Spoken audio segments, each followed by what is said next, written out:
এই জন্য মাওলানা মিজানুর রহমান আজহারি একটা কি যেন ট্রান্স দিয়েছে, অনেকের মাথায় গিয়ে লিখেছে।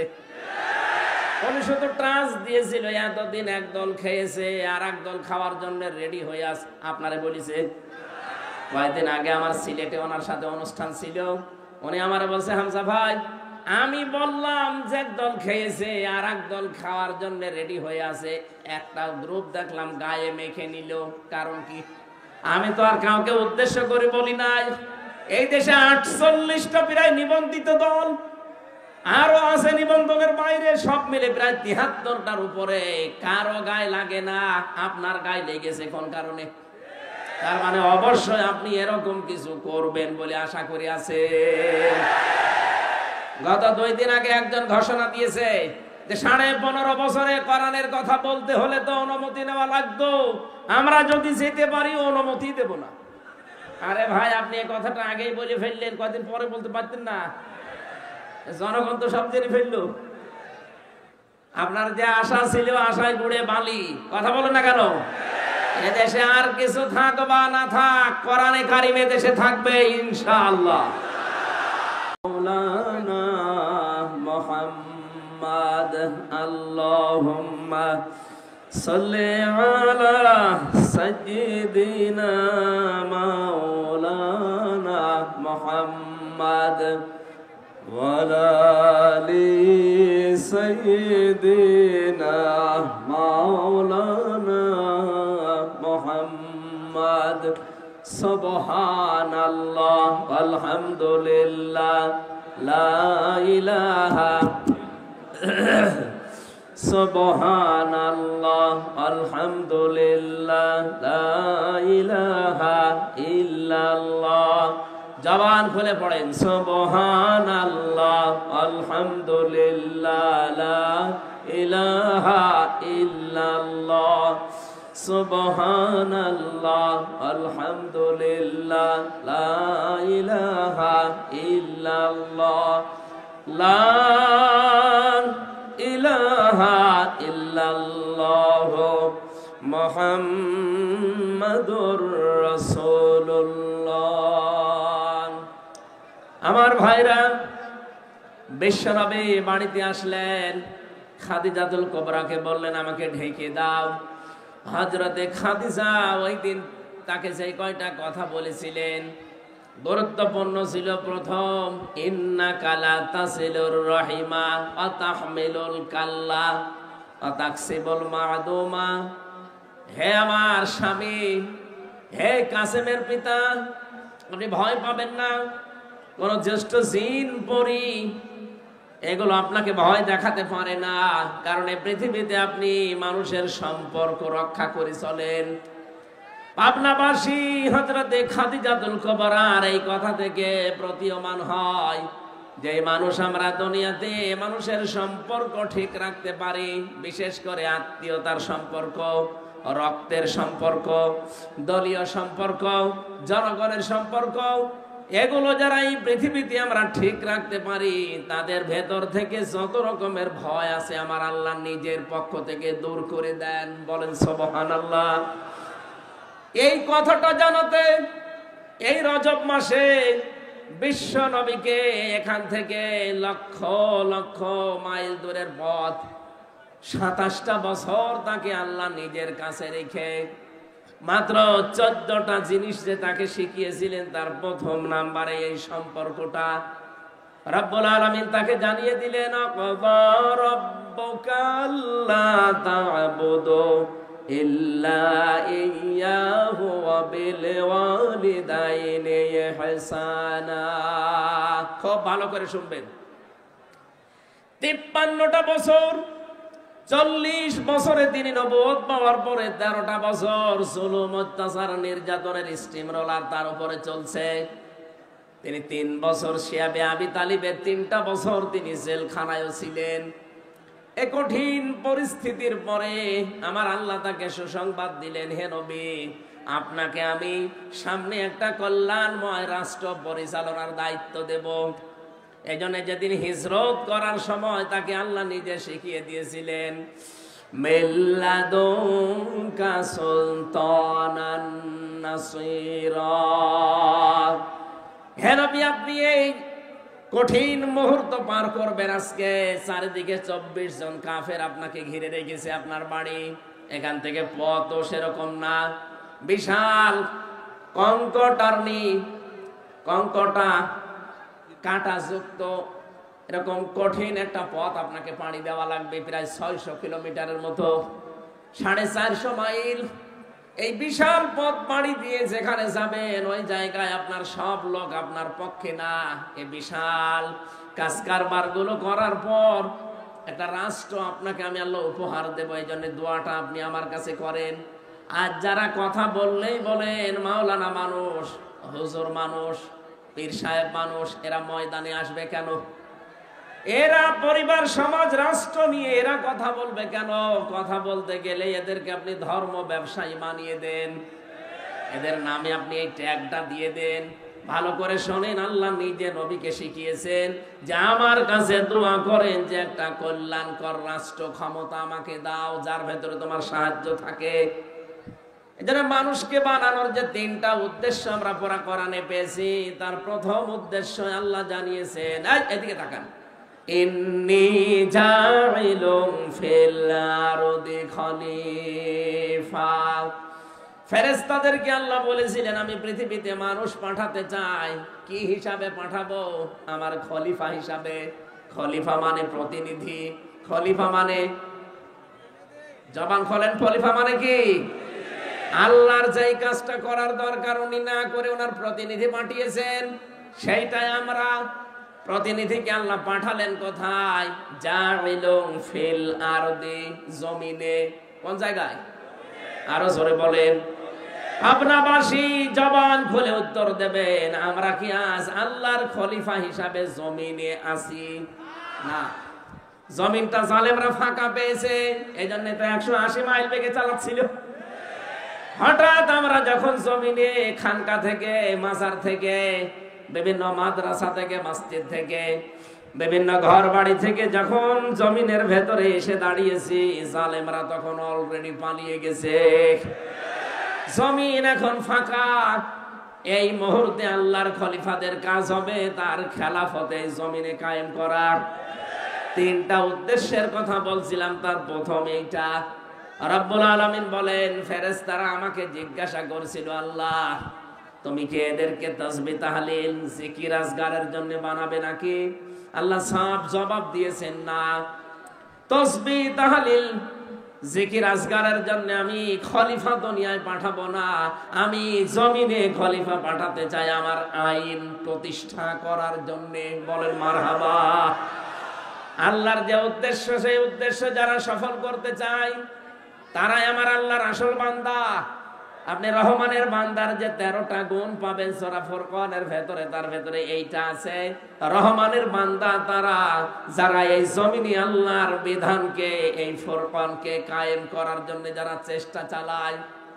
এই বাংলাদেশে যত মানুষ এখন আমরা বাস করছি, একটা খুশির সংবাদ বলছি, আগস্টের 5 তারিখের আগ পর্যন্ত এই দেশে মাত্র 100 জনের 15 জন মানুষ খেলাফতের এই দায়িত্বের ঘোষণা দিত। কত? এই ছেলে, আরে ডিস্টার্ব করে কাজের ভেতরে। আপনারা এত জরুরি এখানে আসা, পিছিয়ে বসা যাচ্ছে না? পিছিয়ে বসেন, বসেন, পিছিয়ে বসেন।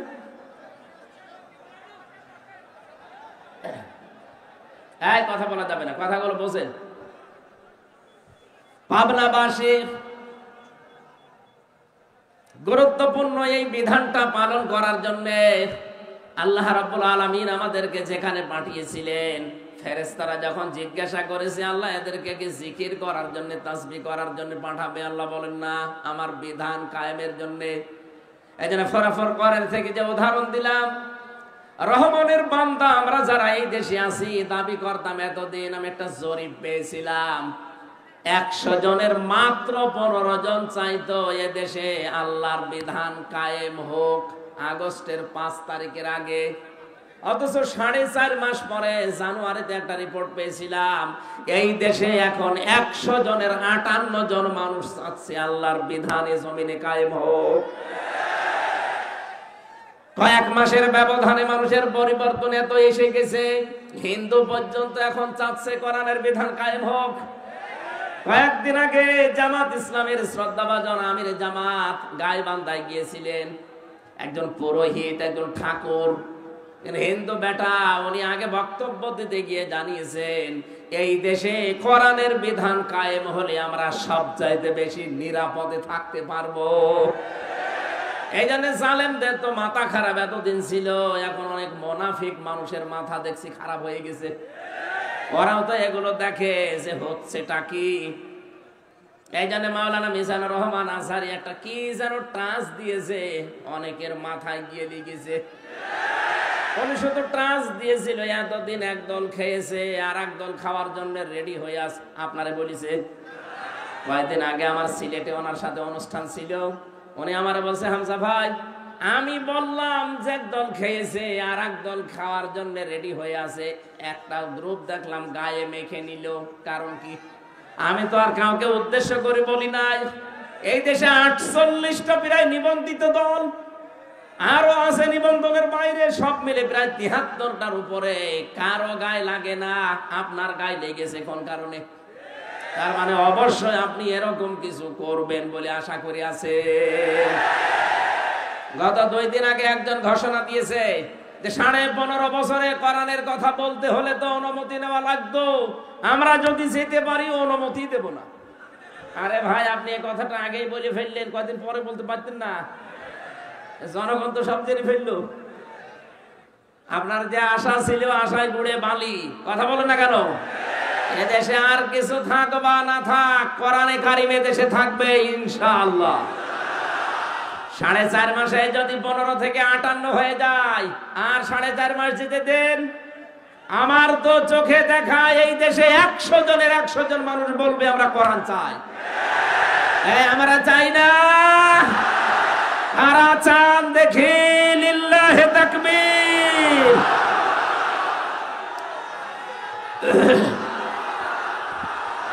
আলহামদুলিল্লাহ। ভাই,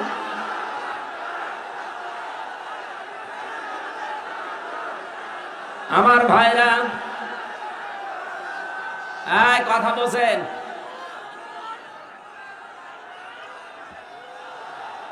কোরআনে কারিমের এই বাতাস, আমি বাংলাদেশের 630টা থানায় আমার কম বেশি যাওয়া হয়ে গেছে, আমি দেখতে পাচ্ছি এদেশের মুসলমান, হিন্দু, বৌদ্ধ, খ্রিস্টান নেই, মানুষ পদবাচ্চে যারা বিবেচিত সবাই এক বাক্যে আওয়াজ তুলছে আমরা কোরআনের বিধান চাই। আর কিছু ক্যান্সার আছে, এরা হয়তো মাথা খারাপ, এই কারণে বলছে কিছু চাই না, আগে থালা দেন। থালা কি করবেন? আমরা আহ্বান জানিয়েছি একেবারে স্পষ্ট ভাষায়, যারা দায়িত্বে এখন আছেন সংস্কার করেন খুব তাড়াতাড়ি, সম্মানজনক একটা সময় নিয়ে সংস্কার করে তাড়াতাড়ি নির্বাচন দিয়ে নির্বাচিত সরকারের হাতে দেশটা তুলে দেন।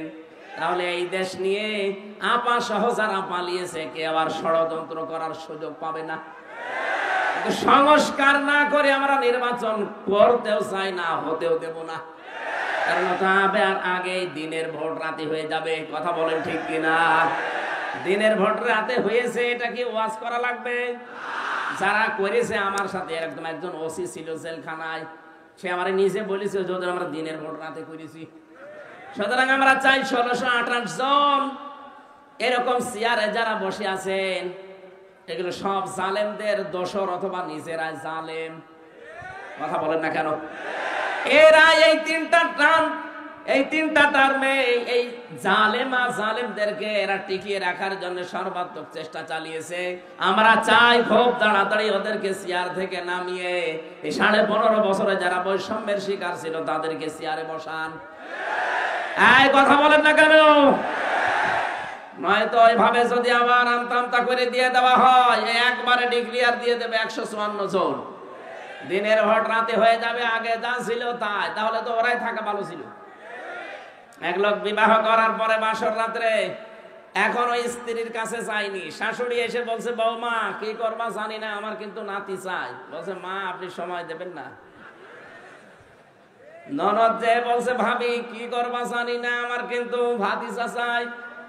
দাদি শাশুড়ি গিয়ে বলছে কি করবা জানি না, আমাদের কিন্তু পতি চাই। স্বামী এবার এসে বলছে বউ ঘুমিয়ে পড়ো, কিন্তু আমার বেবি চাই। স্ত্রী বলছে দাঁড়ান, আপনার কি সব পাগলের বংশ?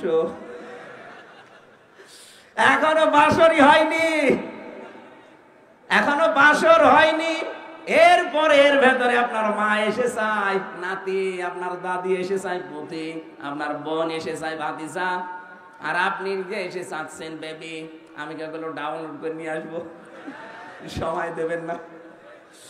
আগে অন্তত বাসর হোক, অন্তত 10 মাস 10 দিন সময় দেন, তারপরে যে যা চেয়েছেন সবগুলোই দেব, কিন্তু আমার 1 বছর সময় দেওয়া লাগবে। কথা বলেন ঠিক কিনা?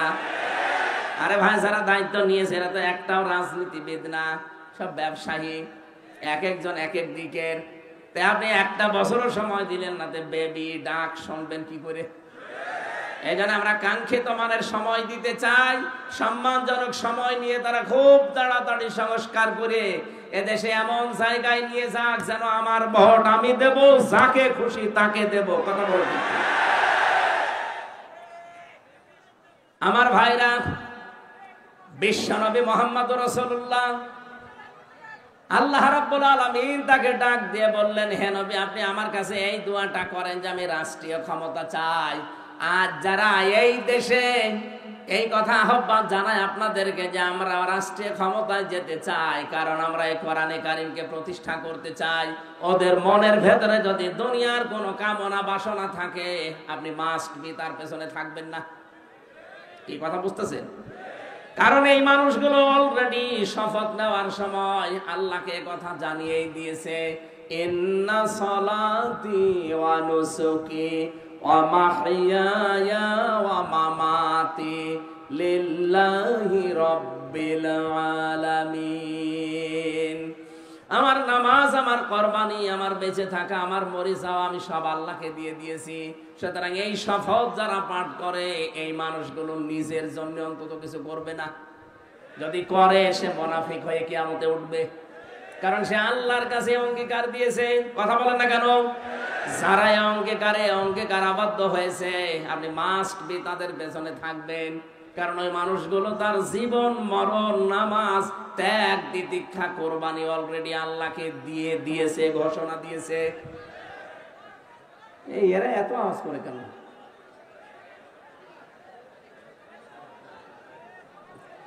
কিছু মানুষকে জ্ঞানজাম করার জন্যই আসে নাকি? ওখানে বসা যায় না, ওই জায়গার কি সমস্যা? বসা যায় না ওখানে? কি সমস্যা? কি স্বেচ্ছাসেবক নেই, হাতে কিছু নেন না কেন? থাক। সুবহানাল্লাহ, আলহামদুলিল্লাহ, লা ইলাহা ইল্লাল্লাহ, লা ইলাহা ইল্লাল্লাহ, মুহাম্মাদুর রাসূলুল্লাহ। পাবনাবাসী স্ত্রী অভয় দিচ্ছে এই কথা বলে যে আপনি ভয় পাবেন না, কারণ যারা সম্পর্ক ঠিক রাখে এদের ভেতরে কোনো ভয় আল্লাহ রাখে না। আজ বাংলাদেশে যারা সত্যি রক্তের সম্পর্ক, যারা আত্মীয়তার সম্পর্ক ঠিক রাখে, আপনি তাদেরকে দেখবেন এই মানুষগুলো ভয় ভীতির ঊর্ধ্বে উঠে গেছে, এদের ভেতরে কোনো ভয় নেই।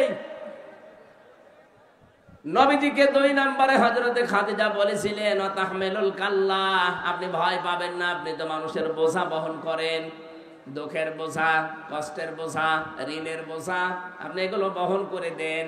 এই দেশে যারা মানুষের বোঝাগুলো কাঁধে নিয়ে কষ্ট সহ্য করে, নিজে কিন্তু অন্যকে বুঝতে দেয় না, আপনি দেখবেন তাদের ভেতর থেকে আল্লাহ বিভিন্ন ভয় দূর করে দিয়েছে। আর যারা মানুষকে বোঝা আরো দিয়ে গেল, কষ্টের বোঝা, দুঃখের বোঝা, ঋণের বোঝা, তাদের ভেতরে কত রকমের ভয় আমার আল্লাহ চাপিয়ে দিয়েছে। কথা বলেন ঠিক কিনা? এত ভয় তাদের ভেতরে আল্লাহ ঢুকিয়েছে যে খাবার খাবে সে সময় ভয়তে পায়নি। এমনকি 5 মিনিট সময় দিয়েছে, তাও জনগণ তাকে দিতে চায়নি। তাড়াতাড়ি ভাগেন, ভয়তে তাড়াতাড়ি ভেগে গেছে।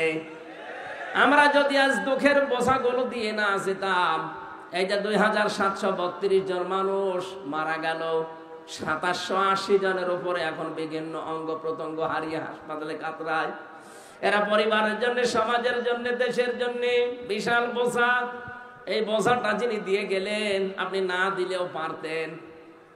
আপনি যদি আগেই বলতেন ঠিক আছে আমি ছেড়ে দিলাম, তাহলে এই বোঝাগুলো বাংলাদেশে হয় না। কথা বলেন ঠিক কিনা? নিজে তো চলে গেলেন, এই বোঝাগুলো দিয়ে গেলেন কোন কারণে? কত কোটি কোটি টাকা ঋণের বোঝা দিয়ে গেলেন। এই দেশে বিভিন্ন জিনিসের দাম কমা দূরের কথা আরো বাড়তেছে, কারণ এই শয়তানদের ঋণের বোঝার কারণে। একজন বেগম পাড়া বানিয়েছে, সাহেব পাড়া বানিয়েছে, এক দরবেশি 36,000 কোটি টাকা মারিং কাটিং করিস। বাকি সেগুলো দরবেশ না ধরবেশ। ওরা যে কি করেছে আল্লাহ জানে, আর ওরা জানে। এই জন্য দেশটা আবার দাঁড়াবে। আমার মনে হয় খুব তাড়াতাড়ি যারা দায়িত্বে আছেন, বাইরে যত টাকা এই শয়তানরা পাঠিয়েছে, টাকাগুলো আবার তাড়াতাড়ি ফেরত নিয়ে আসেন। কিভাবে করা লাগবে আপনারা জানেন, করেন। এই দেশটা আবার দাঁড়িয়ে যাবে ইনশাআল্লাহ। এই দেশে 18 কোটি মানুষকে আমরা শুধু মানুষ না, 18 কোটি জনসম্পদে পরিণত করতে চাই। কয়েকদিন আগে এক পাইলট আমারে বলছিল, ওই দিন আমি মৌলভীবাজার যাচ্ছিলাম, বিভিন্ন রকমের জিনিস যখন দেখতে দেখতে যাচ্ছিলাম হেলিকপ্টারে, উনি আমারে বলছে হুজুর এই যে এই ফ্যাক্টরিগুলো, এগুলো যদি কায়েম করা হতো, এদেশে 36 লাখ যুবক এখন বেকার, এদের কর্মসংস্থান গুলো তৈরি হলে দেশটা তো দাঁড়িয়ে যেত। কিন্তু এই জালেমেরা টাকা পয়সা গুলো সব পাচার করে এই দেশটাকে ফোকলা বানিয়ে ফেলেছে। আরে ভাই, আপনি বাইরে পাচার করে কি করলেন? এখন তো ভোগও করতে পারেন না। আমি কয়েকদিন আগে মালয়েশিয়া গিয়েছিলাম, সাহেব পাড়া বানিয়েছে, শয়তানরা থাকতে পারে না, হোটেলে থাকে। যে হোটেলে উঠলাম দেখে 2 শয়তান বসে আছে। কি এখানে? বলছো হুজুর আমরা আগে পালিয়েছি। কেন সাহেব পাড়ায় থাকবেন না? ওখানে থেকে মার খাবো। এদেশেও বাংলার জনগণ আছে, ওই ঘর তালা লাগানো, যদি জানে যে এখানে আমি আছি পিটিয়ে আমার ভর্তা বানিয়ে ফেলবে। এমনিতে ভয়গুলো আল্লাহ ঢুকিয়ে দেয়নি, কারণ আপনি মানুষকে বোঝা দিয়ে গিয়েছেন এই দেশে। এই কথা বলেন না কেন? আমরা যেন আগামীতে এই দেশে কারো উপরে বোঝা দিয়ে না দেই। অনেক মানুষ এখনই বোঝা দেওয়া আরম্ভ করে দিয়েছে। একজনের কাছে চাঁদা চাইলে তার উপরে এটা বোঝা না। আজকে একজন দিয়েছে, আগে দিতাম 500 টাকা, এখন ধরছে 700 টাকা।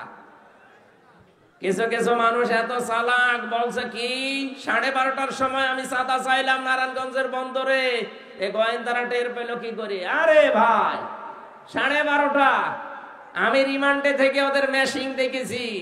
এটা যেহেতু ওপেন বলা, তারপরও ঠিক না, আমি হাসতে করে বলছি মুখ সরিয়ে।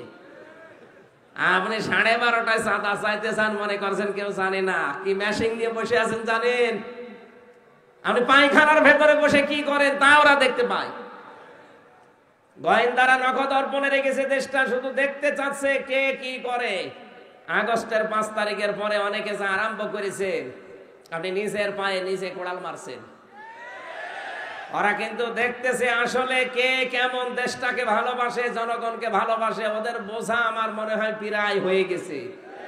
আপনারা যা করছেন একটা মুসলিম দলের উপরে, আর একটা মুসলিম দল, এই 17 দল বাদ দিয়ে 14 দল বাদ দিয়ে যা ছিল এই দেশে সব মুসলিম। সুতরাং এই মুসলিম দলটাকে ডোবানোর জন্য অনেকেই কিন্তু উঠে পড়ে লেগেছে। কেউ কেউ আলেমের বিরুদ্ধে লিখেছে, কেউ এই দলের বিরুদ্ধে লিখেছে। এই জন্য আপনাকে আমরা আহ্বান জানাই, যারা দায়িত্বে আছেন এই ক্যান্সার গুলোকে বাদ দিয়ে দেন। এই আয়াতের ভেতরে আমরা যেগুলো পড়েছিলাম, এখানে বাংলাদেশের কিছু মানুষের চরিত্রের মিল আছে। ওই জামানায় নবীজি কোরআন প্রচার আরম্ভ করলে ওয়ালিদ বিন মুগিরা নবীজিকে 5টা নাম দিয়েছিল তার সভাসদ বর্গের কাছে। কয়টা? বলেন বলেন। 1 নম্বরে নবীকে সেই লোকটা বলেছে জাদুকর, 2 নম্বরে বলেছে কবি, 3 নম্বরে বলেছে পাগল, 4 নম্বরে বলেছে গণক, 5 নম্বরে একেবারে সর্বনিকৃষ্ট বলেছে মোহাম্মদ মিথ্যাবাদী। বলেন নাউজুবিল্লাহ। রব্বুল আলামিন বলেন না, তুমি যে 5টা নাম দিলে, তোর এই 5টা নামের জবাবে আমি আমার নবীকে আরো 5টা গুণ বাড়িয়ে দিলাম। ইয়া আইয়ুহান নাবিয়্যু ইন্না আরসালনাকা শাহিদাও ওয়া মুবাশশিরাও ওয়া নাযীরা ওয়া দাঈয়ান ইলাল্লাহি বিইযনিহি ওয়া সিরাজাম মুনীরা। সূরা আহজাব 44, 45, 46 নম্বর আয়াত। 45 নম্বর 46 নম্বর আয়াতে আল্লাহ নিজে জানিয়েছেন, ওরা গালি দেয় আপনাকে 5টা, আমি আল্লাহ আপনার গুণ আরো 5টা বৃদ্ধি করে দিলাম। হে নবী, আপনাকে আমি পাঠিয়েছি শাহিদা, সাক্ষীদাতা হিসাবে, আপনি সত্যের সাক্ষ্য তুলে ধরবেন। 2 নম্বরে আপনি সতর্ককারী, আপনি সুসংবাদদাতা, আপনি আল্লাহর দিকে আল্লাহর অনুমতি ক্রমে ডাক নেওয়ালা। 5 নম্বরে আপনি উজ্জ্বল প্রদীপ। এই 5টা নাম আল্লাহ ওয়ালিদ বিন মুগিরা এই নামগুলো দেওয়ার পরিপ্রেক্ষিতে আল্লাহ নিজে দিয়েছেন। বলেন সুবহানাল্লাহ। এখন নবীজি নেই, নবীর ওয়ারিসদেরকে আজ যারা চিন্তা ভাবনা করে করে নতুন নতুন নাম দিচ্ছেন, এই যে এই আয়াতে আছে ইন্নাহু ফাক্কারা ওয়া কদ্দারা ফাকুতিলা কাইফা কদ্দারা সুম্মা কুতিলা কাইফা কদ্দার। রব্বুল আলামিন বলেন, বহু চিন্তা ভাবনা করে নবীর বিরুদ্ধে এই কথাগুলো দাঁড় করিয়েছিল যে নবীজি গণক, নবীজি জাদুকর, নবীজি কবি, নবীজি পাগল, নবীজি মিথ্যাবাদী। কত নিকৃষ্ট চিন্তা ভাবনা তার। 1500 বছর আগে ওয়ালিদ বিন মুগিরা নবীকে গালি দিয়ে অভিশপ্ত হয়েছে। আল্লাহ বলেন কুতিলা ফাকুতিলা, সর্বনাশ ওই লোকটার জন্য। কাইফা কদ্দারা, কি করে এই চিন্তা তার মাথায় আসলো। আজ বাংলাদেশে কত রাজনৈতিক দলের নেতা দেখছি আলেমদেরকে এখন কোরআন প্রচারের কারণে ধর্ম ব্যবসায়ী বলে গালি দিচ্ছে। 1500 বছর আগে ওরা নবীকে গণক বলেছে, জাদুকর বলেছে, এখন ধর্ম ব্যবসায়ী বলছে, কথা প্রায় একই। আমার তো মনে হয় নবীজি যদি এই মুহূর্তে এই দেশে আসতেন ধর্ম প্রচার করার জন্য, যারা জালেমদেরকে, নবীর উত্তরাধিকারীদেরকে ধর্ম ব্যবসায়ী বলে গালি দেয়, আমার মনে হয় ওরা নবীজিকেও ধর্ম ব্যবসায়ী বলে গালি দিত। আল্লাহ পাক বলেন সুম্মা কুতিলা কাইফা কদ্দারা, আমি আবার বলছি ওরা সর্বনাশ, ওদের জন্য ধ্বংস, সর্বনাশ, ওদের উপরে লানত, আমি আল্লাহর বরদোয়া। যারা এই শব্দগুলো আবিষ্কার করে, আজ বাংলাদেশে যারা আলেমদের নামের শেষে আগে কত রকমের শব্দ আবিষ্কার করছেন, কেউ আলেমদের নামের আগে পরে লাগিয়ে দেয়, এটা তেতুল হুজুর, এক কথা বলে না কেন। আল্লামা দেলাওয়ার হোসাইন সাইদের নাম তারা পাল্টিয়ে দিয়ে দিয়েছে দেলু শিকদার। দেলু শিকদার দেয়নি, শহীদ আব্দুল কাদের মোল্লা তার নামও পরিবর্তন করে দিয়েছে কসাই কাদের। আসল নামে বিচার করলে আপনি তাকে পেতেন না, কারণ সেই সময় সে ছাত্র ইউনিয়ন করত। আপনি তার নাম পাল্টিয়ে বিচার করে এমন জায়গায় পাঠিয়ে দিলেন, আল্লাহ যেন তাকে শাহাদাতের মর্যাদা নসিব করেন, বলেন আমিন। কয়েকদিন আমি আগে ফরিদপুরের ওই জায়গায় গিয়েছিলাম, সদরপুর থানা, শহীদ আব্দুল কাদের মোল্লা রহমতুল্লাহ আলাই। এলাকার মানুষগুলো এখনো পর্যন্ত তার নাম নিয়ে কান্নাকাটি করে। আর আপনার মনের ভেতরে কি একটু কিছু আসলো না? নামগুলো পরিবর্তন করে করে আপনি এই কঠিন সিদ্ধান্ত নিয়ে ফেললেন। এখন আমার মনে হয় এই দেশে যারা আসবে, এই জালেমদের নাম পরিবর্তন না, আসল নামের ওপরেই বিচার করা সম্ভব।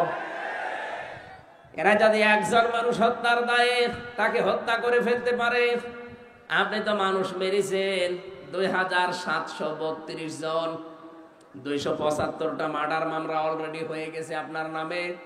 একজন মানুষ মারলে যদি একজনকে মেরে ফেলা যায়, 275টা মামলা যার নামে, তাকে 275 বার মারা যাবে। এমনি তো মরে গেছে, ও ছাতা মারবেন কবে আবার? এই জন্য মানুষের বিরুদ্ধে যে নাম তৈরি করে, বিশেষ করে নবীদের, নবীর উত্তরাধিকারীদের, এদের জন্য বরদোয়া কার? আরো জোরে বলেন। 1500 বছর আগে আল্লাহ যদি এই বরদোয়া দেয়, আল্লাহ যেন এখনো এই বরদোয়াটা এই দেশে যারা বুঝে শুনে আলেমদের বিরোধিতা করে তাদের উপরে লাগিয়ে দেন। সুম্মা নাযারা সুম্মা আবাসা ওয়া বাসার। আল্লাহ পাক বলেন একবার কিন্তু তাকিয়েছিলেন নবীর দিকে। আল্লাহর নবী যখন কোরআনে কারীম প্রচার করার জন্য হজের ওই মৌসুমে বিভিন্ন তাঁবুতে যেতেন, হাজীদেরকে বলতেন যে এক আল্লাহর প্রতি ঈমান আনো, মূর্তি পূজা, দুর্গা পূজা ছেড়ে দাও। তখন ওই লোকটা নবীর পেছনে গিয়ে নবীর দিকে তাকিয়ে ভুরু কুঞ্চিত করত এবং নবী থেকে নিবৃত্ত করার চেষ্টা করত মানুষদেরকে। ওই যে 5টা নাম বললাম, এগুলো একটা একটা করে সব অ্যাপ্লাই করেছিল, কিন্তু একটা কাজে লাগে নাই। আল্লাহর নবী মুহাম্মদুর রাসূলুল্লাহ এই যে কম্বল দিয়ে যখন তিনি আবৃত ছিলেন, তাকে ঢেকে দেওয়া ছিল, নবী যে এখান থেকে কম্বলের ভেতরে তিনি কাঁপছিলেন। আল্লাহ আয়াতগুলো নাযিল করে জানালেন, ইয়া আইয়ুহাল মুদ্দাসসির, হে কম্বলওয়ালা, কাঁপার জন্য আপনাকে আমি পাঠাইনি। কুম, দাঁড়ান, ফানজির, মানুষকে সতর্ক করেন। অরব্বাকা ফাকাব্বির, আপনার রবের বড়ত্বের কথাগুলো তুলে ধরেন। আমার তো মনে হয় আয়াতগুলোর কার্যকারিতা এখন বাংলাদেশে 100% দরকার। ওরা মানুষের তৈরি করা আইন কায়েম করতে গিয়ে যদি জান, মাল, ইজ্জত, আবরু, সময়, সম্পদ সব ব্যয় করতে পারে, আমরা আল্লাহর বিধান কায়েমের জন্য সময়, সম্পদ, আমাদের জীবন ব্যয় করব, এতে ঠেকা কিসের? কথা বলেন না কেন? যারা ভয় করার কথা বলা, যদি ভয় না পায়, আমাদের তো কোনো ভয় নেই। আমাদের চোখ বন্ধ হতে দেরি, আল্লাহর বানানো জান্নাত পেতে আমাদের দেরি হবে না। এতে যে যাই আপনাকে বলুক না কেন, সব মিথ্যা কথা। আপনি দিন কায়েমের জন্য শুধু কাজ করে যাবেন, মরতে দেরি হবে, আমার আল্লাহ আপনাকে জান্নাত দিতে দেরি করবে না। সূরা সাফের 10, 11, 12 নম্বর আয়াতে এই তথ্যগুলো আছে, আপনি দেখে নেবেন। দুনিয়ায় যারা আল্লাহর বিধান কায়েমের জন্য চেষ্টা চালাবে, রব্বুল আলামিন জানিয়েছেন, হালাদুল্লুকুম আলা তিজারাতিন তুনজিকুম মিন আযাবিন আলীম। হে নবী, আপনাকে কি আমি এমন একটা ব্যবসার কথা বলবো যেটা করলে জাহান্নামের আগুন থেকে আপনি বেঁচে যাবেন? তুমিনুনা বিল্লাহি ওয়া রাসূলিহি ওয়া তুজাহিদুনা ফি সাবিলিল্লাহ বিআমওয়ালিকুম ওয়া আনফুসিকুম যালিকুম খায়রুল লাকুম ইন কুনতুম তা'লামুন। বলেন আমিন।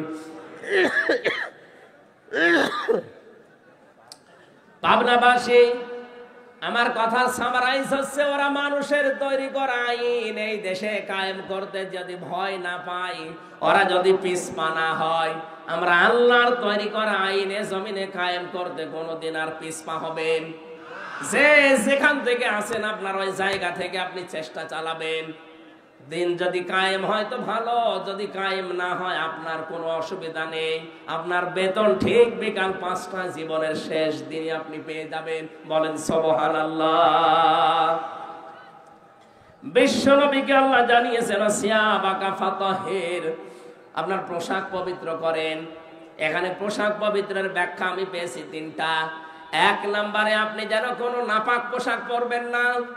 2 নম্বরে কোনো হারাম উপার্জনের টাকা দিয়ে পোশাক কিনবেন না।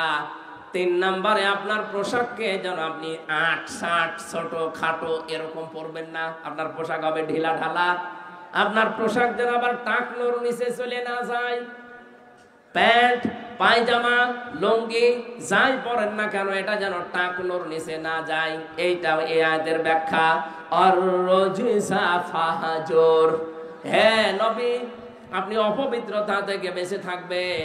এখানে অপবিত্রতা বলতে মূর্তি পূজা বোঝানো হয়েছে।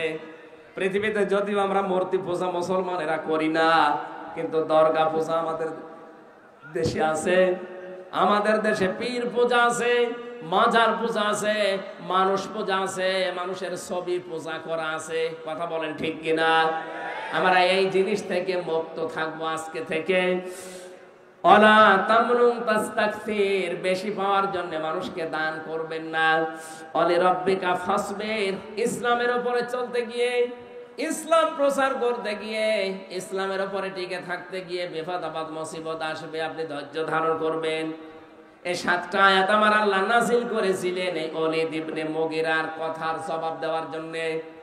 পরবর্তীতে কিয়ামতের কিছু ভয়াবহ চিত্র আমার আল্লাহ নিয়ে আসলেন তার জীবন সম্পর্কে। ফাইদা নুকিরা ফিন নাকুর ফাযালিকা ইয়াউমাইযিন ইয়াউমুন আসির আলাল কাফিরিনা গায়রু ইয়াসির। রব্বুল আলামিন বলেন সেদিনটা বড় কঠিন হবে যখন সিংহায় ফুৎকার দেওয়া হবে। এদিনটা এত ভয়াবহ, এত কঠিন অবস্থা। আপনারা দুইজনের কথায় হালকা টাচ পেয়েছিলেন। কিয়ামতের ময়দানে সূর্যটা আসবে মাত্র আধা হাত উপরে, 12টা মুখ দিয়ে তাপ দিতে থাকবে। গুনাহগার মুজরিম পাপিষ্ঠ যারা, তাদের মাথার মগজগুলো টকবক করে পড়তে থাকবে।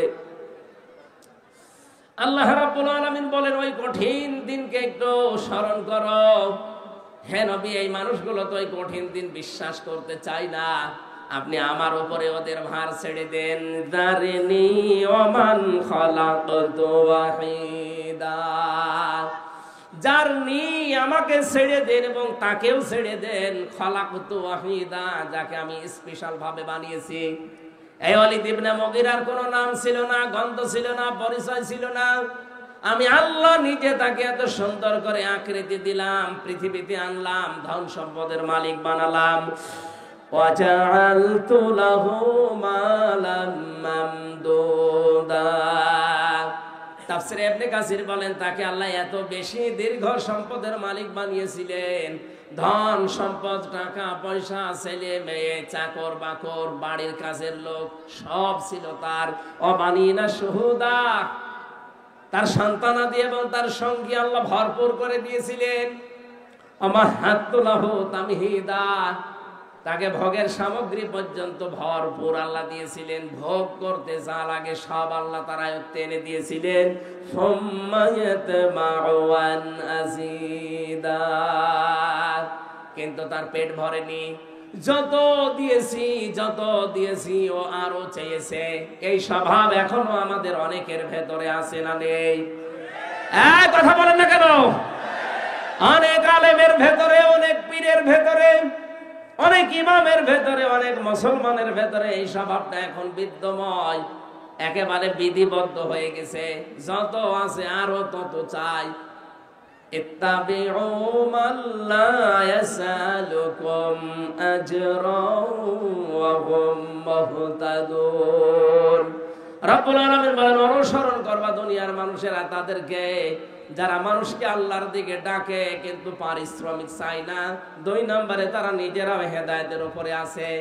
বাংলাদেশে এই 2টা গুণ বিশিষ্ট যারা আছে তাদেরকে অনুসরণ করার কথা জানিয়েছেন কে?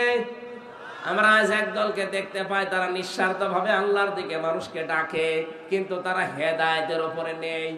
কারণ হেদায়েতের উপরে থাকতে গেলে মাস্ট বি আপনাকে কোরআন দিয়ে ডাকা লাগবে। কথা বলেন না কেন? আর কোরআন দিয়ে আমরা অনেকেই মানুষকে ডাকি কিন্তু আমরা হেদায়েতের উপরে নিজেরা নেই। কোরআন দিয়ে আমরা নিজেরা মানুষকে ডাকি, হেদায়েতের উপরে নেই। এই জন্য বললাম হাজারো মানুষ আজ পারিশ্রমিক চেয়ে নেয়, জোর করে নেয়, না দিলে ওরা কোরআন প্রচার করতে যায় না। এটা আয়াতের সাথে পুরা সাংঘর্ষিক, আপনি যতই দলিল পেশ করেন না কেন। সুতরাং নবীর এই কোরআনের আয়াত অনুযায়ী, আল্লাহর কোরআনের আয়াত অনুযায়ী ওই মানুষগুলোকে অনুসরণ করা লাগবে যারা নিঃস্বার্থভাবে আল্লাহর কোরআনের প্রচার মানুষের ভেতরে করবে এবং নিজেও হেদায়েতের উপরে থাকবে।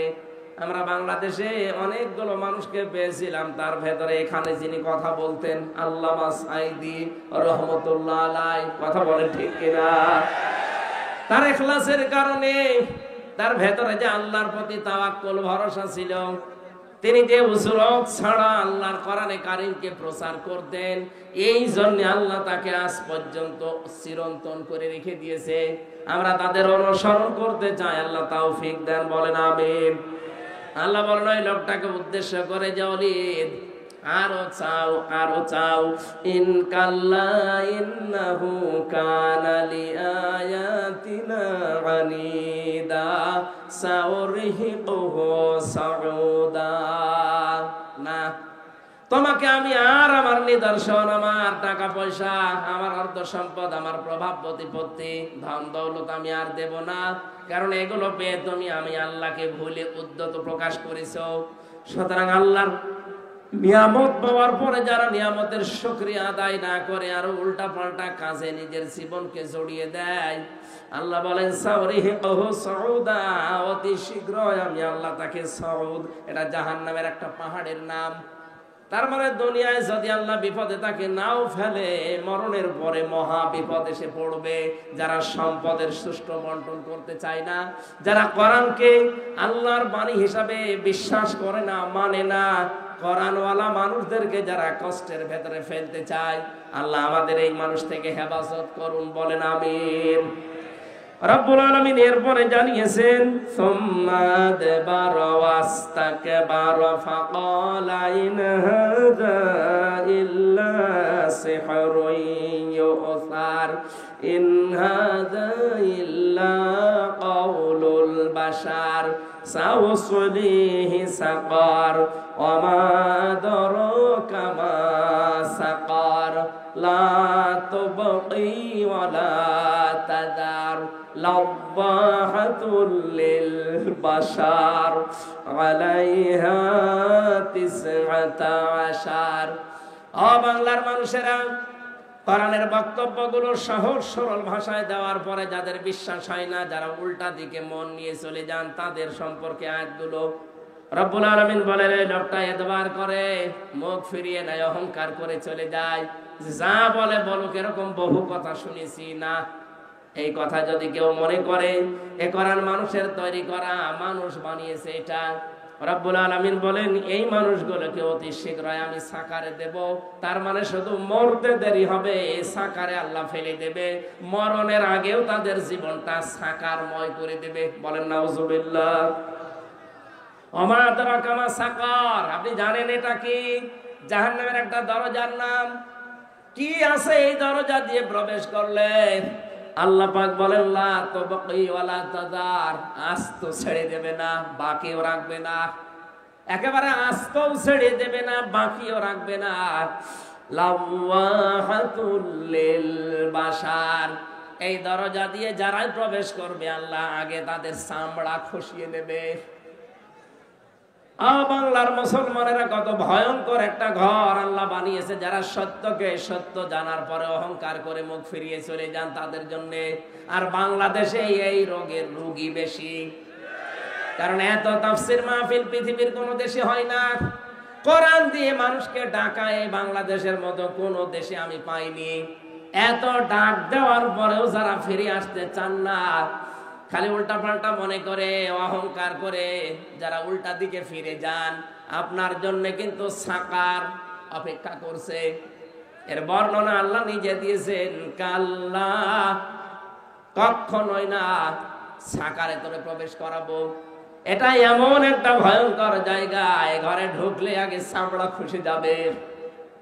ইন্না শাজারাতা যাক্কুম তাআমুল আসিম কাল মুহলি ইয়াগলি ফিল বুতুনি কালিল হামিম খুদুহু ফাতিলুহু ইলা সাওয়াইল জাহিম সুম্মা সাব্বু ফাওকা রাসিহি মিন আযাবিল হামিম যুক ইন্নাকা আনতাল আজিজুল কারীম ইন্না হাযা মা কুনতুম বিহি তামতারুন। বলেন আল্লাহু আকবার।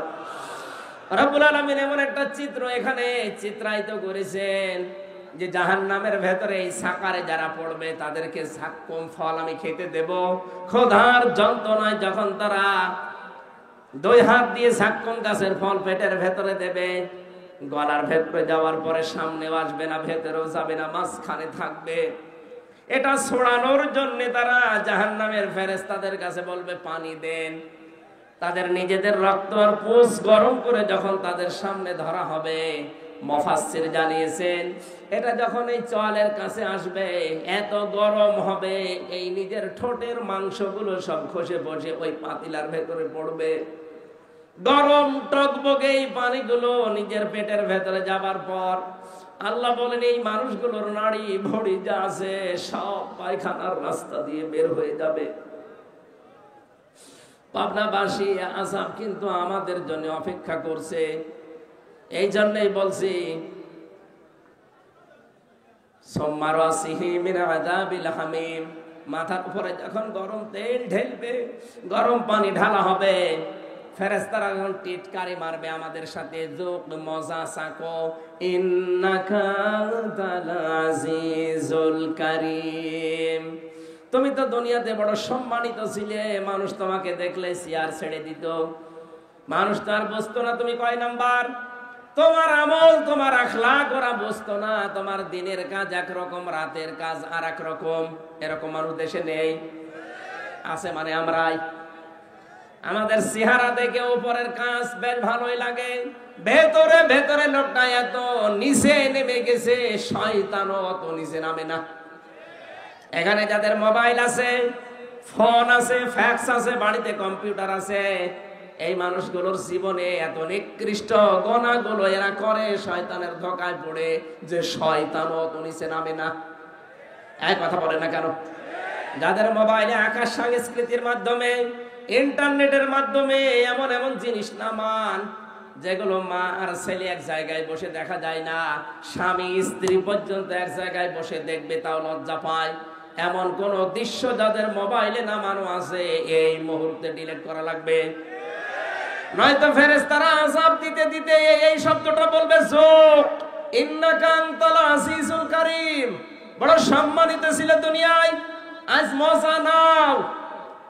আজ তো এখানে মাত্র 20,000 50,000 মানুষ নাই আমরা হব, এখানে যদি আল্লাহ এরকম অপমান করে আপনি অপমানেই মরে যাবেন। কিয়ামতে কোটি কোটি মানুষ থাকবে, একটা বারের জন্য ভাবেন কোটি কোটি মানুষ থাকবে, এতগুলো মানুষের সামনে আমাকে ধরে আল্লাহ অপমান করবে যে দুনিয়ায় তোকে কেউ টের পায়নি, আজকে আমি সব ওপেন করে দেব। তোর মোবাইলে কি থাকতো আজকে আমি সব দেখাবো। ও বাংলার যুবক সন্তানেরা যারা মোবাইলে এমন দৃশ্য রাখেন, এখনই যদি আপনি মারা যান, আপনার এই মোবাইলটা আপনার বোন ব্যবহার করবে, এই মোবাইলটা আপনার মা ব্যবহার করবে, এই মোবাইলটা আপনার বাবা ব্যবহার করবে। কথা বলেন না কেন? বলেন তো আপনার কি মনে হয় যে মোবাইলটা রেখে গেলেন, যার ভেতরে অর্ধ উলঙ্গ উলঙ্গ ছবি রেখে দিয়েছেন, এমন এমন নাম্বার রেখে দিয়েছেন, বিবাহিত মেয়েদের নাম্বার, পাশের বাড়ির প্রতিবেশীর স্ত্রীর নাম্বার, ভাবির নাম্বার সেভ করে ওলট পালট গল্প করেন যারা, এই মোবাইলটা কিন্তু আপনার বাবা ব্যবহার করলে সব দেখবে। আপনি তো মরে গেলেন, এটা যদি সত্যি আপনার বাবা ব্যবহার করে আর যদি ওই দৃশ্যগুলো মোবাইলের ভেতরে পায়, তো কি ধারণা করবে আপনার প্রতি আপনার বাবা বলেন। সুতরাং এই মুহূর্তে আপনার মরণের তো কোনো গ্যারান্টি নেই, বাড়ি যেতে পারবেন গ্যারান্টি আছে? বলেন বলেন, কোনো গ্যারান্টি নেই। এই মুহূর্তে ডিলিট করা লাগবে। যেটা নিজে দেখলে ভালো লাগে, আবু তালেব সাহেব দেখলে আপনি লজ্জা পান, আপনি শরম পান, এরকম কোন দৃশ্য থাকলে আল্লাহর ভয়ে এই মুহূর্তে ডিলিট করা লাগবে। কারা কারা করবেন হাত তোলেন তো। এই কি আছে মোবাইলে দেখি, এদিকে আসেন। না, আমি হাসির খোরাকি দেওয়ার জন্য বলি নাই, হাজারো মানুষের এরকম চরিত্রের অবক্ষয় কিন্তু আরম্ভ করে ফেলেছে শয়তান। কথা বলেন না কেন? আল্লাহ কিয়ামতের কঠিন ময়দানে আমরা যেন ধরা খেয়ে না যাই, সকলে বলেন আমিন। রব্বুল আলামিন বলেন, এই ঘরে সাকারে প্রবেশ করাতে দেরি হবে, তোর চামড়া খসে যেতে কিন্তু দেরি হবে না। চিন্তা করেন তো কি ভয়ঙ্কর ঘর। আমরা রিমান্ডে ঘরের নাম শুনি, আমি যে রিমান্ডে ছিলাম মাটির নিচে, হ্যাঁ ওটা ভয়ঙ্কর ঘর। ওখানে গেলে যে নখ তুলে নাই কি করে আমি দেখেছি, আমার সামনে অনেকের নখ তুলে নিয়েছে হাতের পায়ের, কিন্তু পুরা শরীরের চামড়া কাউকে আমি একবারে খসাতে দেখিনি। চামড়া খসিয়েছে হয়তো হাতের তালুর চামড়া, এখান থেকে আস্তে করে ব্লেড দিয়ে কেটে আপনি চামড়া ধরে যদি মাথা ধরে টান দেন, দেখবেন পুরাটা চলে আসবে। আমি নিজে দেখেছি, একজনের চট্টগ্রামে বাড়িয়ে ছেলেটার আমার সামনে দিয়ে নিয়ে গেল, কিছুক্ষণ পরে দেখি কাঁদতে কাঁদতে আসছে। জিজ্ঞাসা করলাম, ভাই কি অবস্থা? বলে, এই দেখেন আমার হাতের আঙ্গুল নেই, নখগুলো সব ওরা প্লাস দিয়ে তুলে ফেলেছে, আর হাতের এই চামড়া এখানে আস্তে করে ব্লেড দিয়ে কেটে দেওয়ার পরে রক্ত ফিনকি দিয়ে বের হয়, কি যেন ঔষধ আছে এখানে দিলে রক্ত বন্ধ হয়ে যায়। তখন এই মাথা যে চামড়া বেরিয়ে আসে, ওই চামড়াটা একটা মেশিন ধরে টান দেয়, পুরা চামড়া চলে আসে। আল্লাহ যে লাব্বা হাতুল লিল বাশার দিয়েছেন, রব্বুল আলামিন বলেন মানুষের চামড়া তোলা হবে এই ঘরের ভেতরে, এর তো মাত্র হাতের তালুর চামড়া তুলেছে। জাহান্নামে শুধু এই ঘরে সাকারে ঢুকবেন, পুরা চামড়া একবারে আল্লাহ তুলে ফেলবে। রিমান্ডে এর অত্যাচার, এর চিৎকার দেখে আমারই কান্না চলে আসতো। কিয়ামতের ওই কঠিন সাকারে আল্লাহ পুরা চামড়া যখন তুলবে, বলেন তো কি চিৎকার করবে লোকটা? কে করবে? আমরাই। কারণ আমরা কে সত্যকে সত্য জানার পরে, এই যে সুম্মাদ বার অবস্থা বারা, যারা সত্যকে সত্য জানার পরে অহংকার করে মুখ ফিরিয়ে চলে যান, হ্যাঁ ওরকম বলেই থাকে আপনার জন্য এই শাস্তি। আর আমি দেখতে পাচ্ছি বাংলাদেশে এই শাস্তিটা বেশি হবে। কথা বলেন না কেন? এই দেশে এই শাস্তিটা বেশি হবে। চোখে আঙ্গুল দিয়ে হক পথ আপনাদের দেখিয়ে দে। আপনার যদি বিশ্বাস না হয়, এখানে যারা আলেম আছে এদেরকে জিজ্ঞাসা করেন। কোরআনে কারীম জানিয়েছে, ওয়ালাম্মা রাআল মুমিনুনা আল আহজাব ক্বালু হাযা মা ওয়া'আদানাল্লাহু ওয়া রাসূলুহু ওয়া সাদাকাল্লাহু ওয়া রাসূলুহু ওয়া মা যাদাহুম ইল্লা ঈমানাও ওয়া তাসলিমা। সূরা আহজাব 21 নম্বর পারা 19 নম্বর পৃষ্ঠা 13 নম্বর লাইনের 22 নম্বর আয়াতে আছে। তাফসিরে যে কোনটা দেখবেন এটা পাবেন। নবীজিকে আল্লাহ জানিয়েছেন, হে নবী আপনি হক দল খুঁজে পান না। পৃথিবীতে হক দল ওইটা যাদেরকে দেখে অন্য আল্লাহ বিরোধী যারা, তারা তেড়ে তেড়ে মারতে আসে। বাংলাদেশে কত দল আজ ইসলামের কাজ করছে, দেখেন তো কোন দলের উপরে বাতিলের টার্গেট নেই, শুধু একটা দলকে ওরা দাবিয়ে রাখতে চায়। আপনি হক দল খুঁজে পান না মানে আয়াতের তাফসীর পড়বেন, দেখবেন এই দেশে হক আপনি যদি চিনতে নাও পারেন, বাতিলরা কিন্তু চিনে ফেলেছে। ওরা জানে যে এই দেশে আল্লাহর কোরআন কায়েম করতে চায় কারা। ওরা এটাও বিশ্বাস করে যে কোনদিন তাহেরির দ্বারা এদেশে কোরআন কায়েম হবে না। ওরা বিশ্বাস করে নজিবুল বছর মজভণ্ডের দ্বারা জীবনেও কোরআন দেশে কায়েম হবে না। ওরা বিশ্বাস করে আট রশির দ্বারা দেশে কোরআন কোনদিন কায়েম হবে না। ওরা বিশ্বাস করে ফেলেছে কোরআন কায়েম হতে হলে একামতে দিনের কর্মীদের দ্বারা হবে। এদের সবার টার্গেট এখন ঠেকাও, একামতে দিনকে ঠেকাও। আল্লাহ বলেন না, এদেরকে ঠেকাতে কেউ পারবে না। অনরিদু আন্নামুন্না আলাল্লাযীনা ইসতাদঈফু ফিল আরদ। জমিনে ফেরাউন একটা দলকে দুর্বল করে রাখতে চেয়েছিল কোন ঠাসা করে, সেটা মুসা নবীর দল। আর আমি আল্লাহ ইচ্ছা করলাম তাদের উপরে অনুগ্রহ করে জাতির ইমাম তাদেরকে আমি বানিয়ে দেব। আল্লাহ মনে আছে তাই বানিয়ে দিয়েছে। সারা দেশে এখন দেখেন ইসলামের জয়কার চলছে। কথা বলেন না কেন? শুধু ইমাম বানাবো না, জমিনের উত্তরাধিকারী তাদেরকে আমি বানাবো। অনুমাক্কিনা লাহুম ফিল আরদ, জমিনের শাসন ক্ষমতাও তাদেরকে দেব। অনুরিয়া ফিরআউন ওয়া হামান ওয়া জুনুদাহুমা মিনহুম মা কানু ইয়াহদারুন। আমি আল্লাহ ওদেরকে দেখাতে চাই, ফেরাউন হামান আর ওদের সৈন্যবাহিনীকে, ওরা যাদেরকে ভয় পেত তাদেরকে আমি জমিনের শাসন ক্ষমতা দিয়ে ওদেরকে আমি দেখাতে চাই। এই বাংলাদেশে 14 বছরে যাদেরকে কোন ঠাসা করে রাখা হয়েছিল, যাদেরকে দুর্বল করে রাখা হয়েছিল, সূরা কসসের 5 এবং 6 নম্বর আয়াত মনে হচ্ছে আল্লাহ দেখাচ্ছেন। এই কথা বলে না কেন? এই মানুষগুলোকে আজ আল্লাহ ধরে ধরে জাতির ইমাম বানিয়ে দিচ্ছে। জাতির শুধু ইমাম না, দেশের উত্তরাধিকারী আল্লাহ বানিয়ে দিচ্ছে। আল্লাহ এবার শাসন ক্ষমতায় বসাবে, কারণ কোরআনে কারীম 100 ভাগ আমরা বিশ্বাস করি, নাকি 98 ভাগ? আরো জোরে। অনুমাক্কিনা লাহুম ফিল আরদ, আল্লাহ বলেন আমি নিজে তাদেরকে জমিনের শাসন ক্ষমতায় বসাবো। এইটাই এখন দেখতে বাকি আছে। আর আমার বিশ্বাস কোরআনের উপরে 100 ভাগ আছে। এই জন্য আমি দৃঢ় বিশ্বাস নিয়ে বলতে পারি সামনের দেশ হবে কোরআনের দেশ। সামনের সংসদ হবে কোরআনের সংসদ। এটা আমরা দেখতে চাই না? চর্ম চোখে যেন আল্লাহ দেখার তৌফিক দেন। 56,000 বর্গ মাইল এইটা দিয়ে চলছে। জোরে বলেন আমিন। আল্লাহুম্মা আমিন। লা ইলাহা ইল্লা আনতা সুবহানাকা ইন্নী কুনতু মিনাজ জালিমিন।